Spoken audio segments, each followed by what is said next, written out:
Hello everyone and welcome to today's webinar. My name is Lewis. I am the online editor of Accountancy today and I'll be hosting this session. I've been joined by a lovely panel where we're going to be discussing real-world examples of how data and AI are reshaping origination, service and strategy. So everyone, if maybe you can start by introducing yourselves, where you're from and a little bit about yourself. Hello, I'm Tash Frangos and I'm the managing partner of HaysMac. I've been leading the firm for the past 4 years and previous to that I was head of creative media and tech and head of corporate. Hi, I'm Salmin Goya. I'm a partner at Cooper Parry and I lead origination for the firm. I've been there for 5 years and we have been experiencing an incredible amount of growth. Hi, I'm Toby Austin, founder and chief executive at Beauhurst for the past 15 years. Hi, I'm Sue Staunton, managing partner of Cooper Kreston and have been in that role for the last 6 years. Brilliant, thanks for coming here today guys. So to start, let's discuss smarter client origination and how firms are moving away from more broad generalised business development to highly targeted origination. Sal, to start though, I'd maybe want to come to you and talk about how unique it is, how to have firms which maybe can be seen in competition discussing the secrets and what's going on. How do you feel comfortable about doing this? Well, I suppose we've always been about disruption and considering how do you do what we do in a better way. I mean, fundamentally, obviously, accountancy firms, the what we do technically has to be done in the same way. A lot of the stuff we do, because of its compliance, etc.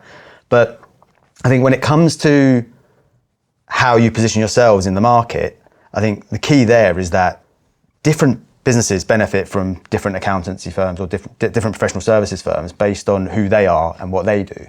The real value they receive is by going with the firm that is the best fit for them, to be honest. So for me, this kind of knowledge sharing isn't about just what can I pick up from my competitors. It's more about going, actually, is there an easier way for us to almost divide the market more easily and spend our time focusing on the clients who we will derive most value from working with us versus the people who derive working with others in a, being directed or going towards those companies that are more suited to them. It's like a real win-win for both client and firms. Does everyone kind of agree with that? Yeah, I think so. I mean, to Sal's point, this is such a new area. We're all kind of learning. And actually, I hope that we do learn something from one another in terms of what each firm is doing and take something away today. I think there's benefit in being open on topics like this. So, Sal, how has data changed your approach to identifying and prioritising engaging prospects? And also maybe how you kind of train your teams as well. How does that change your approach? The short answer is in every way. There's literally, since I joined 5 years ago, I think I joined a firm that was of a certain size and had gotten to that size based off creating a great brand and having great people. Right? I think a lot of firms grow that way. And a lot of that growth was ultimately dependent on the people that were in the firm, the networks they had, people acting on intuition and ultimately going out and engaging the market, being known in the market for being great at what they do. And so business was coming to them, etc. When I joined, the remit was how do you, on top of that, generate a lot more clients that are more aligned to the growth we're trying to achieve as a firm and taking us to that larger level and evolving the firm, I think, from what was a regional player to a more national player in this market. And I actually made a note in preparation for this where I was a bit like, actually sounds a lot like some kind of proverb. It was kind of like to sell, first, one has to truly understand kind of the value they bring and to whom. I think that is the fundamentals of selling, so especially services like ours. It was a bit proverbial, but actually it's absolutely true. It's one of the first things I did when I came to this firm was really about understanding, okay, what do we know about our actual client base? Who's actually engaging with us? And not just from a perspective of, if you asked everyone, they all had very different opinions. So it's quite difficult to just crowdsource that. Kind of need a natural, okay, let me get an objective lens on this to go, if we looked at the data in detail, and could overlay all of the traits and characteristics, then we can truly know who are the clients that are engaging with us and then crowdsource the why more so. So that was really useful, I think, as a starting point for us to then build off that and start moving into different markets and different areas where we had seen some traction, but what was the market opportunity and how could we capitalize on it.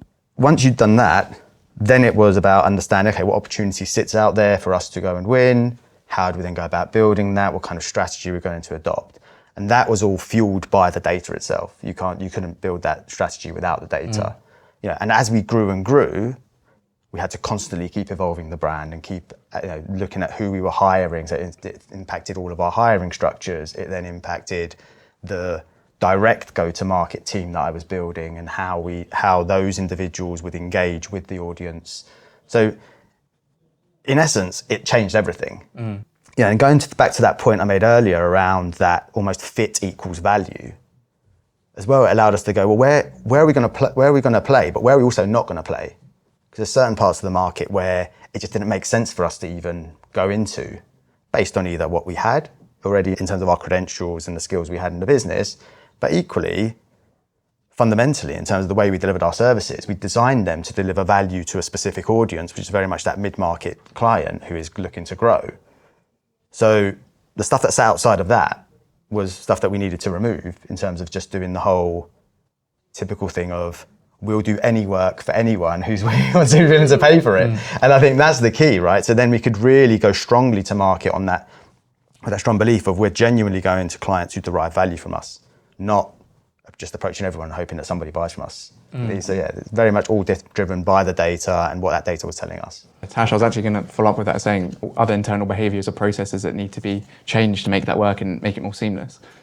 Yeah, I think the concept of moving from like this individual intelligence point to actually it being a collective. And so you have got your tools that you'll use, Beauhurst, like you've got your CRMs, we've got something called IntraHive, which kind of maps relationships internally and gives you latest correspondence and things that are going on with that particular individual that you're going to meet with. And it's using all of that intelligence in a way to then create a much more bespoke conversation with the client.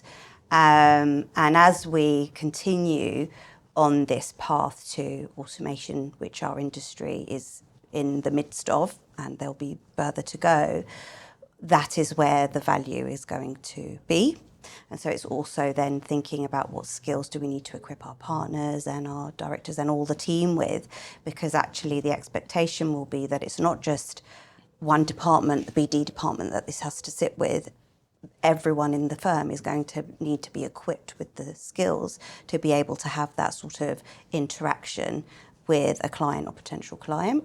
I think to get the buy-in, you've got to really be clear on demonstrating like the what's in it for me as well. So you have to reward, I think, those types of collective behaviours, because it is a change for some individuals, particularly if they're senior in a firm where they have got their client practice and they've serviced it in that way as the lead contact. So how do you incentivize someone to change their behavior to actually now opening that book of business? And so we now sort of reward that kind of collective origination, if you like, and this sort of, because we have also got lots of examples now where we know that when we go to market as a team, we are much better at converting the opportunity and also converting it in a way which is providing the client with a range of services that are relevant to them. So I think it's sort of the training that's needed, it's the change of mindset, and also then the reward that comes with that. Was there any maybe surprising changes or developments that you came from examining the data that you maybe wouldn't have expected if you say you didn't have that available? Was there any kind of pivots that were maybe you weren't expecting that then turned out to be successful? Yeah, I'd say when it comes to, I suppose the starting point is very much one where, like I said, we came into a firm where kind of average audit fees would have been 20, 25K, things like that. And, I think there was even a belief in the business that actually clients of a much larger size wouldn't consider working with us at that point. The belief, I think, was as well that a big driver for the clients that we were bringing in was purely because of brand. And that brand was very much geared towards entrepreneur, owner, that type of audience. Whereas actually then, the data told us that the actual buyers ended up being CFOs, FDs, etc. So we pushed that angle a lot more, and it challenged that whole piece of, is the owner always making that decision, or is it a more finance-based person who's doing that? And we ended up obviously moving a lot of our focus and energy into those, which then evolved things like events we were hosting, who we were inviting to those events. A lot of the events prior to that were all about owners of businesses, etc. We moved into a much stronger angle around finance directors, CFOs, etc., roundtables, those kind of things for that audience there. And in turn, it led to a much larger, much bigger engagement.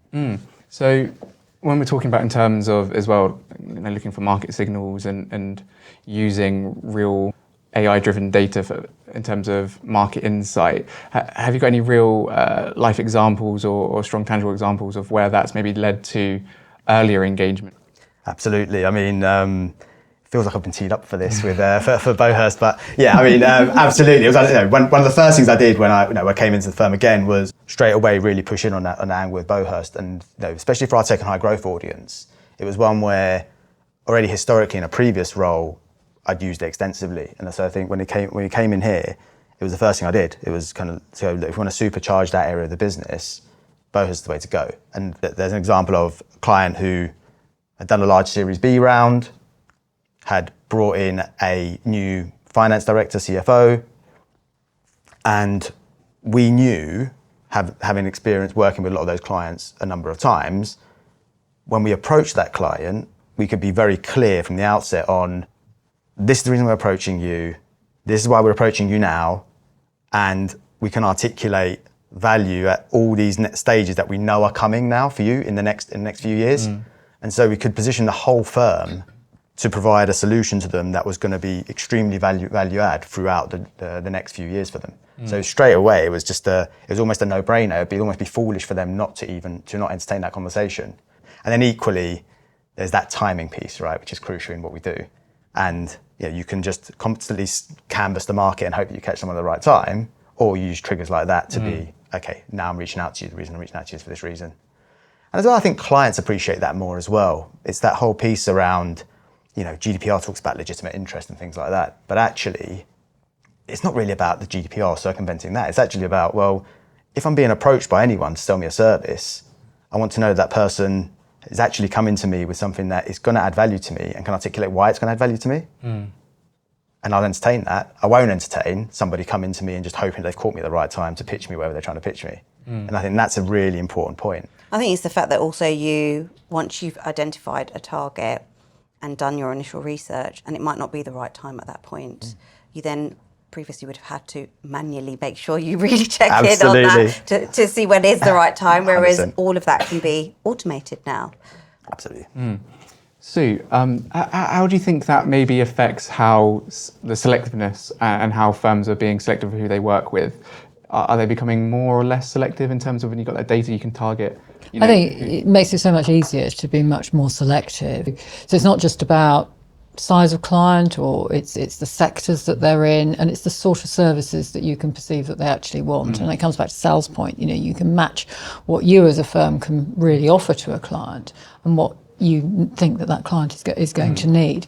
And I think the sectorial thing is really, really critical, because clients and potential clients want you to be involved within their sector. Being involved within their sector means you need to understand what's going on. And that's why I think, the way in which we can get data now about movements, key things that are happening. A couple of years ago, I was getting constant feeds from particular websites and so on, newsletters, just trying to keep up to date with exactly where movements were, where funding was going, and where it was coming from. And now with data, such as drawing from Beauhurst, is so much easier to do that. And then you can paint a picture, and you can sort of you can phone up a client or a potential client, and you can have a valuable conversation with them that's valuable from their perspective, not from your perspective. You sort of say, I know you're in the middle of a fundraise at the moment. Have you thought of looking at so-and-so? I've just seen they've just exited from XYZ company, so they've got a bit of money sat there. Or I know that they're interested in this particular sector, which you're right on the money for. So I think it's enabled us to be much more fine-tuned in terms of those clients that we're going for. I think in the past, accountancy profession has perhaps rested on its laurels quite a lot and just assumed that client A would stay with them for years and years and years and years.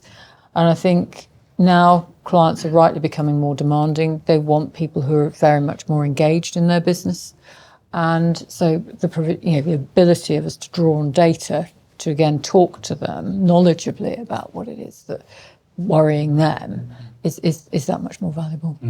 Sue makes a really good point there. I think there was that inertia in the market a while ago, wasn't there, where you just didn't get as much movement. We have to keep working harder. We have to keep being better at what we do to ensure that we keep those clients as well as bringing new clients. It's also good with staff too, isn't it? Yeah, because 100%. if you can enable them to feel more engaged with the client, i.e. because of the data that they can get relatively easily and absorb, then it's more engaging for them, more interesting for them, and that comes over to clients and potential clients as well. I hate it if I've got somebody go out to a client doesn't understand what the industry is that the client is actually in.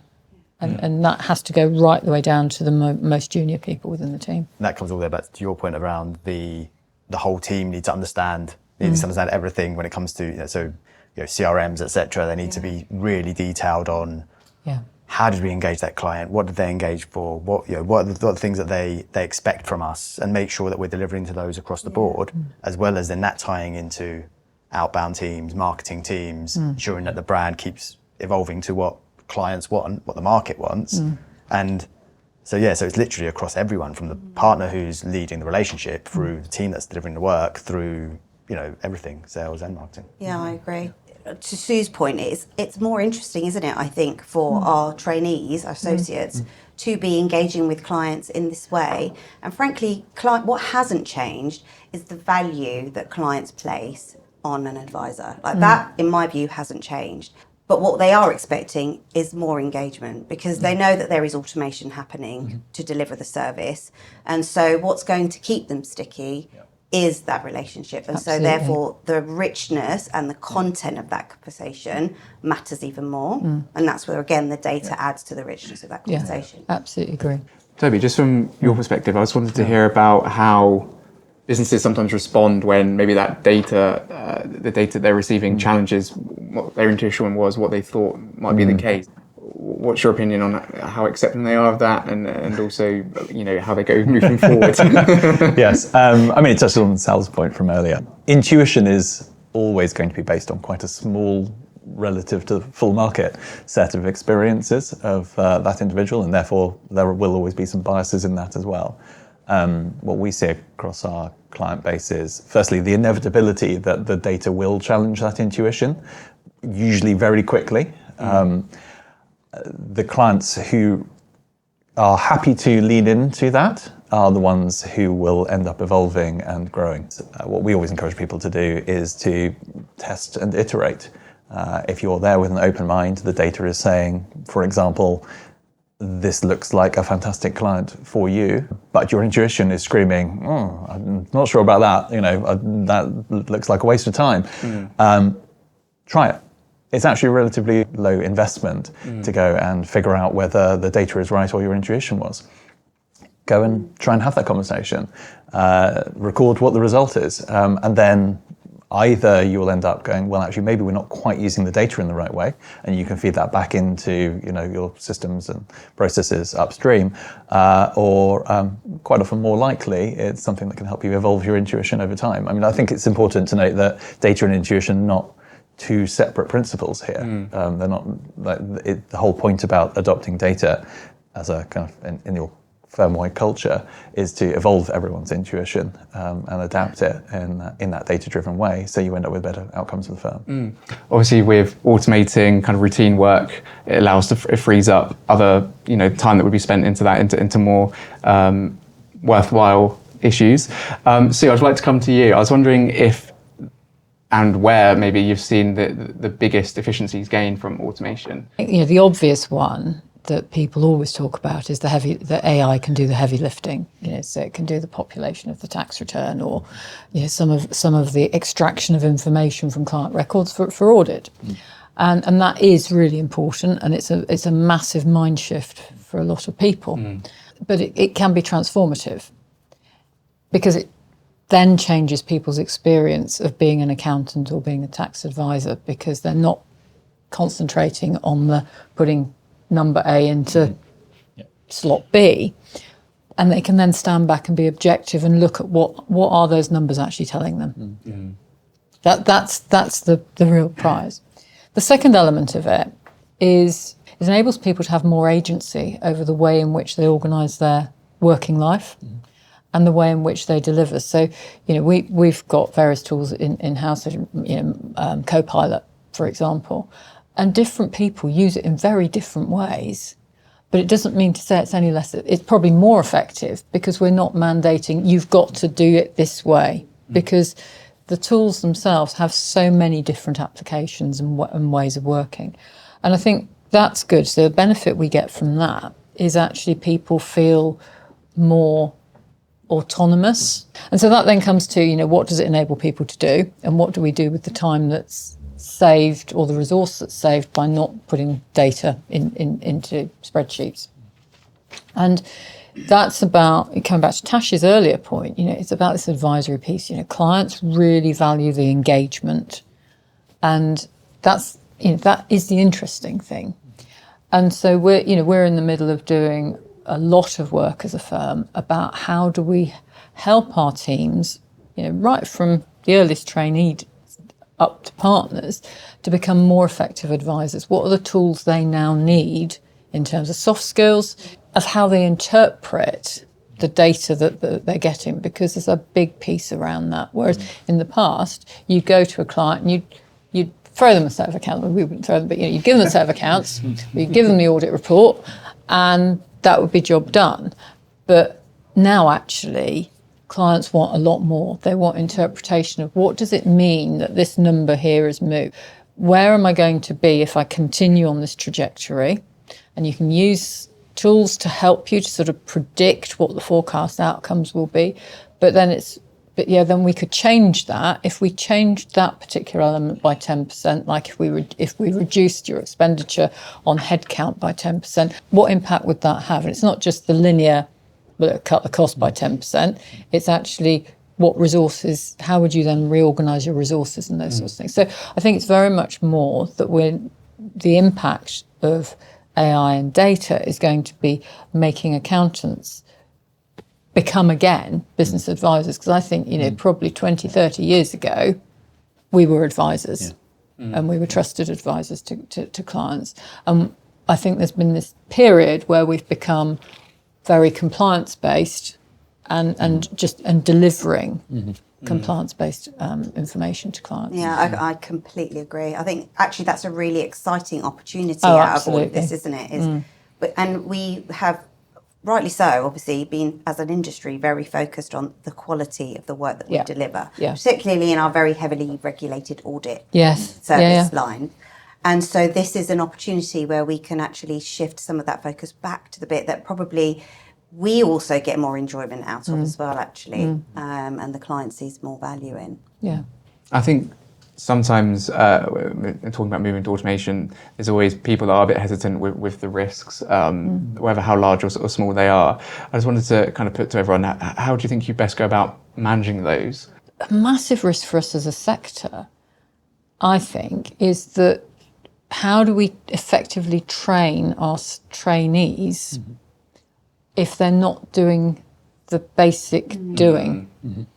So when I started training, which was a very, very long time ago, we had this thing called, we used to use T accounts, and so you could see which side of the window your debit and your credit went, and so you really got to grips with the mechanics of accounting. We've moved on from that, thank goodness. But how do our trainees learn?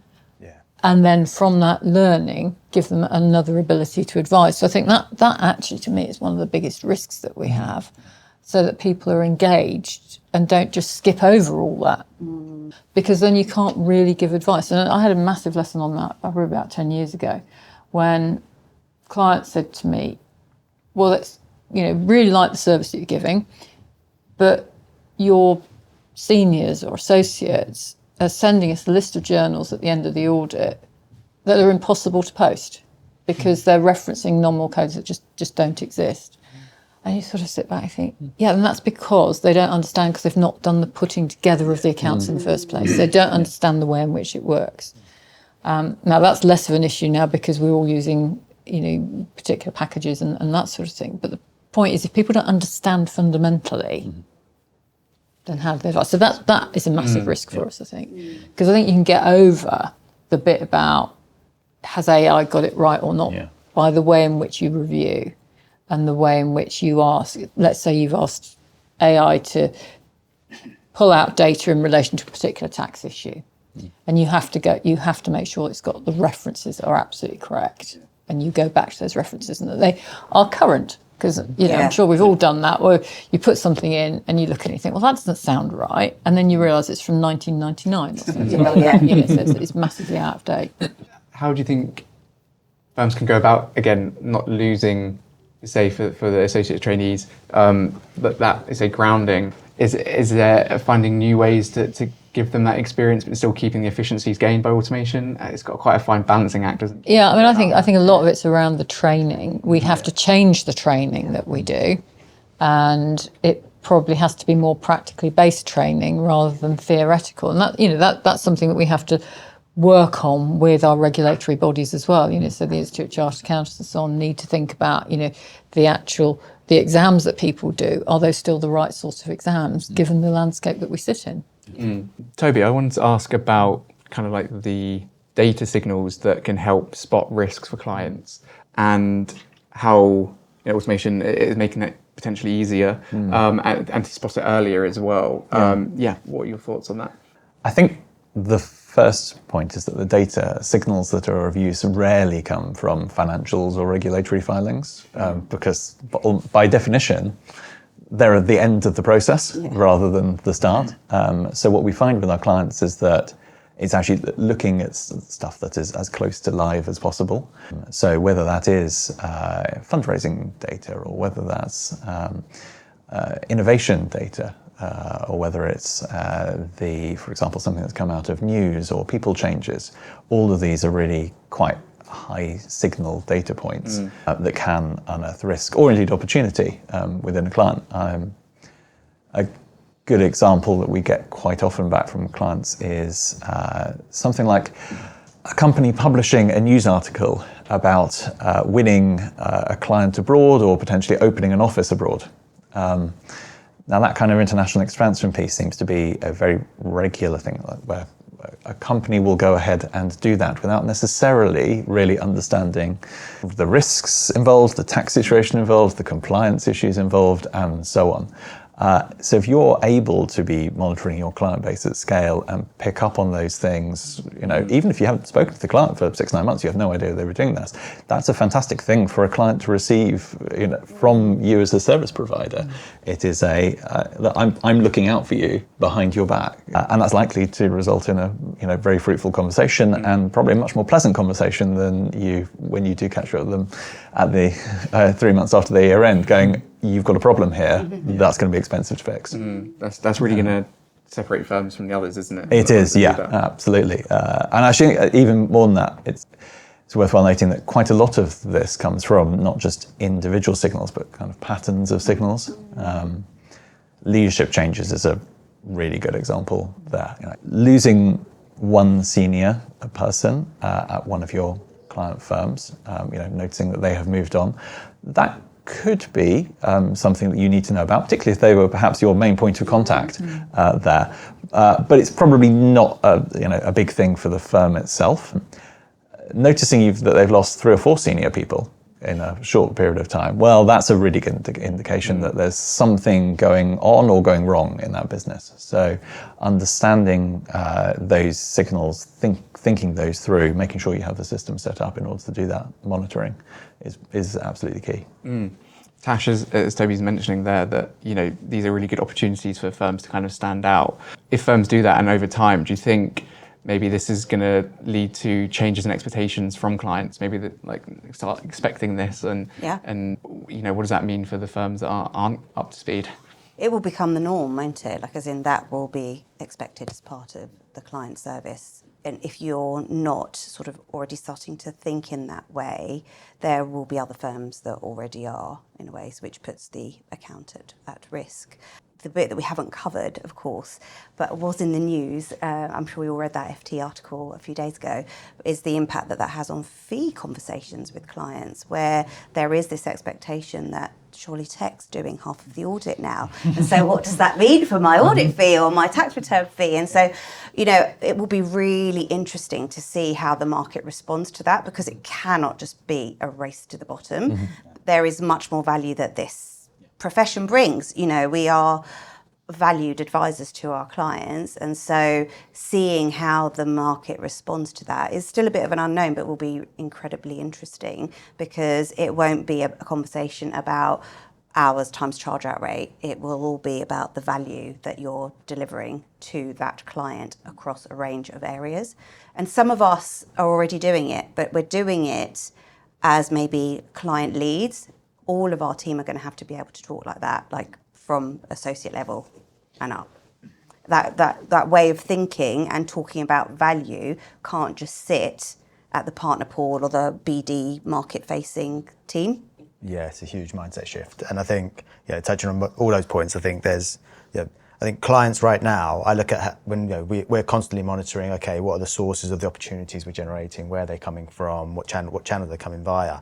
And that piece around being predictive and proactive is something that comes up 9 times out of 10 now in every conversation we have when we're up against whoever it might be. And actually, weirdly, the bigger the business is, the less you have that level of proactivity and predictiveness, because they're so busy or because the clients they're working with are so massive. They work in quite a siloed way. Whereas actually the bit that then they're coming to us for is very much as Tasha said, I want an advisor who proactively approaches me with the things that I need. In fact, it's a bit of a weird one, because it's kind of one of those things that I think in our industry before, it was almost like, if you cross-sell, you have to be really careful because a client doesn't want to be cross-sold to. It's like, actually, they want the opposite right now. Right now, they want someone who proactively is going to me and saying, I've noticed all these things in the data that I've seen, and having worked with many clients who've been through that exact transition of just raised a Series B round and all these changes, or a PE house has come in and invested now, the MI is now going to be this, that they're going to expect is this, you're going to have upcoming transactions, here's some stuff that might be able to help you with those, anticipate those challenges, next rounds of due diligence, all that kind of stuff. They want you to be going to them with that, even if it means you're cross-selling them more services. It depends how you do it, right? If you're just going, hey, do you want to buy something else? Do you want to buy something else? It doesn't work. But if you're going to them proactively with looking at all this data and looking at what you've done so far, this is what we're anticipating you're going to need over the next year, 24 months. Do you want to start having that conversation now rather than get to a point where, oh gosh, I've got a problem. Can you help me, please? Which is what they're getting with no siloed environments where, I've got a VAT issue that's come up. You're an audit partner, but can you introduce me to someone? You might as well be working with 2 separate businesses at that point, because they're just going to come into you. Whereas that's what we've spent a lot of time aligning that behind the scenes. And that's one of the big, I suppose, what we'd call, I won't call it a unique selling point, but it's certainly a selling point. And I think all of that gets driven by the data. We're building models in the background to keep looking at all of our client base and make sure that we can proactively approach a client at the right time with the right thing to make sure that they're not being left in that situation where they're caught short and suddenly need an emergency bit of help. What Toby was saying in terms of the data that's available, there's a new, someone's expanding internationally in these jurisdictions. I think it's also then understanding that how people use their time is changing, because it's all very well having that data, but you almost then need to create the headspace to be able to interpret it in a really well thought out way to then action it, to act upon it. And that takes time, doesn't it? And you've got to create dedicated space to think about that. And that's also a philosophical move, isn't it? Within a cultural shift within firms, because if you see somebody gazing into space, they're actually, and actually thinking, then there can be, perceptionally, because why aren't you actually, at the keyboard? But we need to work out ways of providing that headspace, as you say. Moving on to, again, more data-led strategy and how that can lead to, confident decision-making. Tash, maybe I want to come to you first on this. How has data changed how you assess new markets and sectors? We are, as you will know, a sector-focused firm. So we go to market through dedicated sector teams, and that starts from associate level and up. And actually, when I think about how the firm went on that journey, which is more than a decade ago, that was using data. And it wasn't in the structured way that we have it now, but we started by, to choose which sectors we went into, we looked at, well, where are our current clients and where are we successfully servicing them? And that's how our first sectors emerged, and they are still present today. And the information that we now use to assess those, and some of them have been further segmented, that's with much more sophisticated data. So, splitting out, knowing that fintech is a key growth area in London in particular, and given our presence here, we have split fintech out of tech, out of FS, and created its own team. And so I think that is definitely a key way in which data has helped us think about what are the areas, where are we going to sell to sales point. We don't want to just sell to everyone and anything. It's where we have succeeded, and it has fueled the organic growth of the business, has been really with a targeted sector-focused approach. I would say then what we're now doing is, right, okay, so we can see the success that this area of the business is having in converting opportunities, but we can also see the ones that are struggling to convert. And is there a trend? Is there a trend by the team that are involved in those pitches? And so therefore what we're now able to do is have some intervention and have some conversations. And it would have been really hard to have had that difficult conversation in the past, because what are you basing it on? Okay, whereas now we've got evidence. And so to the person hearing that difficult conversation, it enables them to get comfortable with the reason you're having that conversation, because you're giving them the evidence, and they understand, therefore, why we need to see a change in how we're operating. And therefore, it allows us to put the support around them to be able to initiate that change. So I think the data also enables a much more kind of trusting way in which decisions are made, and you get overall buy-in at the leadership level as well. And then that in turn impacts on where you spend the money and how you spend it. So it's funny because the data took us a different route. And when we started looking at our data, essentially we went down the route of not necessarily sector, but actually ownership structure. And in our world, the reason why that was important was because actually what we saw was that depending on the ownership structure, the demands on the finance lead changed. And it was about, in a privately owned business, the focus was on various elements. Whereas if that business then took on private equity investment, actually their role evolved to a point of actually there was reporting became much more intense. And, they were looking at the next event that was going to be upcoming, because inevitably PE is going to come out again at some point. And so what does it now do? It means that as we've done this big expansion throughout, it's kind of going, okay, before we go into any new territory, let's map it out by ownership structure, region. Let's look at the size of the opportunity there. That it will dictate who we go out and hire in those regions to try and approach those markets, make sure we've got the right skill sets going in. Like we said before, around kind of training our people, it allows them to also then navigate those and structure those conversations in a way that's a lot more value add again, but equally you can tell that story according to their traits and their requirements, not just what we want to tell them ultimately. I was going to ask about your kind of both of your opinions there on how you made those judgments, and and how much you kind of adapted to the data and vice versa. If maybe your judgments were going to go against the data initially, how did you kind of navigate those? I've got quite an interesting example of how the data changed my intuitive and what the sort of surface data was showing. So it was an area of the business that's been growing so well. And so on the face of it looks great because all the numbers are in green. And then we dug down and to understand where is the growth coming from. And there was a little bit of a worrying pattern that emerged, which is that actually a lot of the growth is coming from recurring stuff, but where you have limited touch points with the client. Whereas the expectation for that area of business is that you have quite regular touch points and you get really good recurring fee income. And so that kind of put a new kind of perspective on what I thought was a really, and it is still a really great performing area of the business, don't get me wrong. But what we were able to do is then have a conversation with the type of work that we're, with the leader of that business about the type of work that we're winning, and actually shifting the focus slightly to push for a service line where we have got more of that regular engagement with the client and more of a recurring fee rather than a once or twice billing kind of opportunity.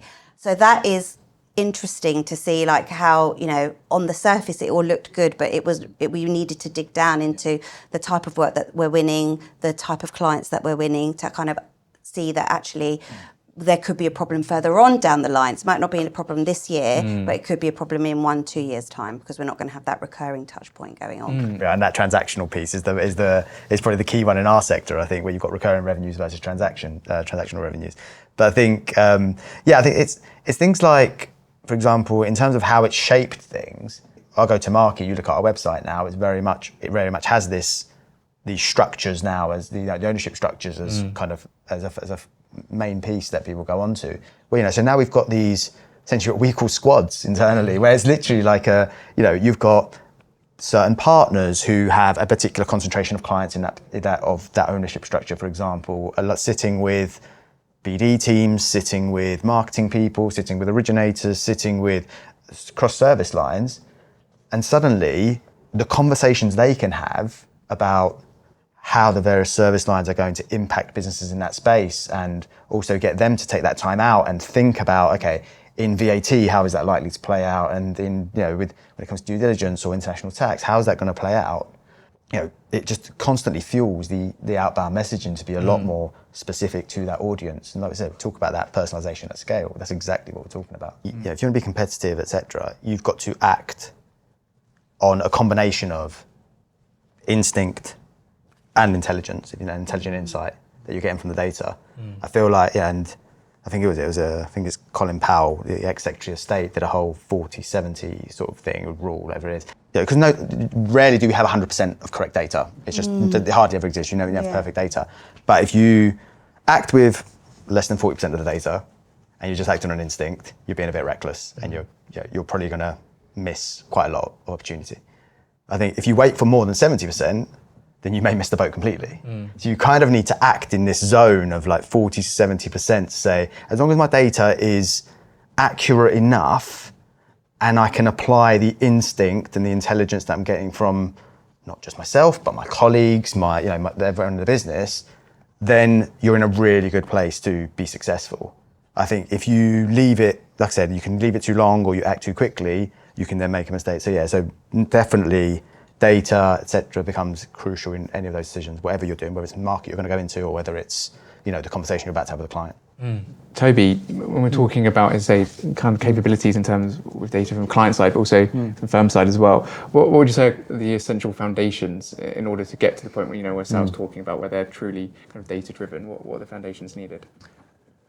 I think the first one is just cultural across the firm. There's you cannot do anything unless you have data at the heart of your company's culture, and that's actually quite practical. I mean, it means forcing a discussion about data at every point. You're thinking about opening a new office. Well, okay, where's the data that backs up that decision? You're thinking that potentially this service line is coming towards the at the end of its life. It's not doing as well as well. Okay, where's the real data to support that? And is there some contradictory data out there that might say, well, actually, no, maybe we're just doing something wrong here? Unless you have the culture across the whole organisation, right, from the most senior to everyone who's working day to day, then there's no real hope of ever adopting that kind of data-driven strategy. But obviously, that alone, culture isn't enough. You need your systems and your processes and your data.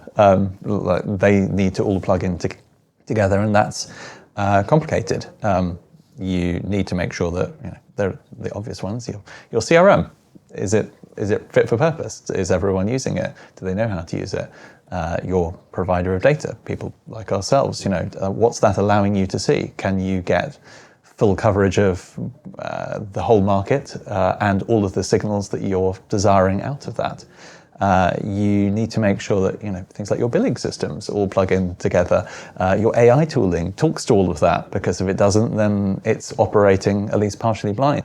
And then I think the final part of the puzzle is you can put all of that in place and still people don't use it. So There's a pointless exercise. you still got to do the training, and you still got to build trust in those systems, and those are absolutely key. If you have people who are using those systems on a day-to-day basis and they're breaking or they're not providing the right information, then they lose trust very rapidly and will revert back to old ways of doing things. If you haven't trained them in how to approach those systems, in making sure that they understand when it's appropriate, for example, to use an AI tool and when it's not, or how to verify the output, again, it's very unlikely that you'll succeed in that transition. But if you can put those things together, the cultural layer, the training, the trust, alongside the practical side of the systems and processes, then you've got a good recipe. When we look at from when I joined to now, the proportion of the amount of work that we've won that comes from outbound, from something that's totally unheard of, really. You've got people at executive level, not partner level, reaching out to decision makers who previously it was thought would never interact with anybody else. But actually, when someone can really articulate a relevant value proposition to you, it doesn't matter who's telling you that. If it's genuinely accurate, then it's a matter of, well, I'll react to that and I'll act on it. Whereas I think historically that just was never the case. I think, but that's we're only able to do that. These people are not, an expert in VAT for a food business, so they're not coming at it from a perspective of, I really know your sector and I know lots about this. They're coming at it from I can see the traits and I can see how we would add value to you. Would you be open to having that conversation? Suddenly, the volume of stuff we bring in is incredible from a team that is nowhere near the sort of seniority, etc. that you would add. But it gives you that scalability, because you can't always go and hire more and more partners at that level who have that reputation, etc. Otherwise, everyone's just scrapping over the same people. So even to grow the business and scale a business, we needed to have that kind of ability. And that was one of the things that private equity really bought into. It was the fact that we had the ability to do this. And obviously over the last few years, we've demonstrated how it works. So again, but that's all completely data driven. That doesn't work otherwise. Yeah. So there's a lot there that's really important there when it comes to that scalable model. Are there really early indicators that these data enabled firms are winning more work at a higher level and retaining clients as well more efficiently? We're in a privileged position of being able to see across quite a broad range of firms. It is crystal clear to us in our own internal data, the broader the adoption of data-driven use cases across advisory firms, the faster they're growing. It's as simple as that. And the ones that are doing the best in that are the ones that are adopting it for origination, for client monitoring, as we talked about earlier, for therefore identifying risks early enough, but also making sure that it's fitting into those strategic decisions. So you're taking data to make sure that you are setting the right strategic direction for the firm into areas of the market that are in growth, that are well served by your own firm's offering and culture and personality and so on. It is crystal clear, and I think demonstrated around here as well. Yeah. So I wanted to come to you as well about the overall kind of competitive gap. Do you think this is going to lead to that kind of widening over the next couple of years? And if so, is it just those that are doing it well going to stand out most? I mean, not to repeat what probably anyone who's listening to this has kind of heard about AI generally, but in essence, if you're not using the tools, all you're going to do is fall behind. I mean, at the end of the day, there's no logic to saying, "Oh, I refuse to use the tools," because otherwise you're racing a totally different race, right? I think you're not racing, are you? Exactly, you're not racing at all. And the fact is that I ended up being at a digital marketing thing a while ago, and there was a speaker there that was very much. It was like, you may be great at riding a horse, right, and racing a horse, and you're great, and you're, but the fact is, the whole environment just changed. So suddenly you're not racing on grass anymore, you're racing in the water. So if you're still riding a horse now, and you're up against, other animals that are much more better equipped to, that's essentially where you're at. So if you're not on the right vehicle in that sense, you're going to struggle. And that's what this is. This is, if you refuse to adopt it, you're just going to end up falling behind because you're not racing on the right vehicle. You keep riding that horse, you're still doing it as well as you ever were. You're probably even better. But it fundamentally can't race in that same environment. The simple answer is get on board or get out, because you're going to fall behind anyway. Yeah, just to move on to the kind of final segment today, I wanted to ask each of you one final question, and that is, what one practical step could a firm listening today take over the next maybe 90 days to become more data-driven? Sue, if I could ask you to start, please. Well, I think for me, it's about communication internally, and it's about selling the dream as to what actually this means. So it's trying to take away the misconceptions, trying to take away the fear, and selling the story about what the accountancy practice of the future could look like. Toby? I think, communication is incredibly important in businesses. Actually, I think it probably depends mostly on where you honestly think you are in this adoption journey. Speaking to those who might fear that they're a bit further behind, maybe having listened to everyone here today, I would say use that 90 days to take a long, hard look at where you are as a business. Put aside some time, and it needs to be senior time across the firm. Ask yourself a load of questions. What data do we currently have access to? Do we know what has happened to each of our clients over the last 3 months, particularly if we haven't spoken to them? Do we have any way of understanding the trends in our different service lines? All of these questions and more. The AI one, of course, is there as well. Where are we using this currently in our business? Are we using this currently in our business? And if we are, is it giving us the results that we think that it is? And if you're not satisfied with the answers, then come and have a chat with us. Sal? It's actually quite well linked to that, but equally to probably one of the first points I made in this whole webinar, and it's around truly understand yourselves as a business. And if it was going to be it's not a simple exercise, but it's an instruction, it's something that needs to be rolled out across any business, is make sure that your CRM is genuinely populated with really rich data.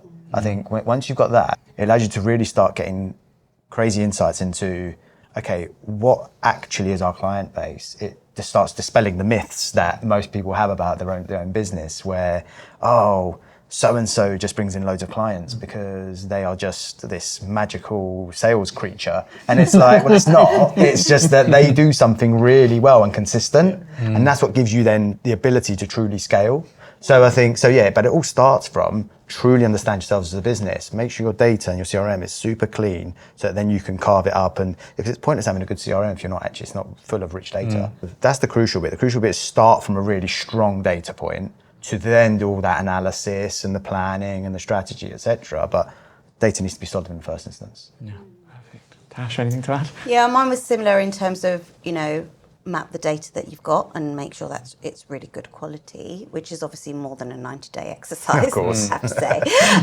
However, also start embedding it into decision making. Like if you are at a relatively early stage on this journey in terms of how you use it, start embedding it and then seeing what benefit that has had. So choose some strategic decision areas that you've got to make some decisions on, and use the data to inform the outcome or the path chosen. And then where you've seen the positive impact that has had, talk about it, like really advertise that across the whole business. The more you do that, the more buy-in you'll get, and it will encourage others to follow and kind of maybe change their behaviours around how they interact and use data.